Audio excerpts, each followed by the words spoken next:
नमस्कार. एल्गार न्यूजमध्ये स्वागत.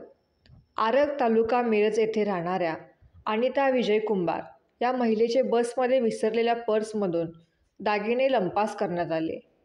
सदर महिला मिरजहून आर्गेला येत होती. आरग येथील पेट्रोल पंपावर उतरल्यानंतर आपली पर्स बसमध्येच राहिल्याचे महिलेच्या लक्षात आले. महिलेच्या लक्षात आले असता तात्काळ मारुती मंदिरजवळ बस थांबवण्यात आली, परंतु त्या सीटवर शिंदेवाडी येथे राहणाऱ्या पारधी महिला व मुले बसली होती. चौकशी अंती त्यांनी पर्स दिली, पण त्यामध्ये असणारे सोने मिळाले नाही.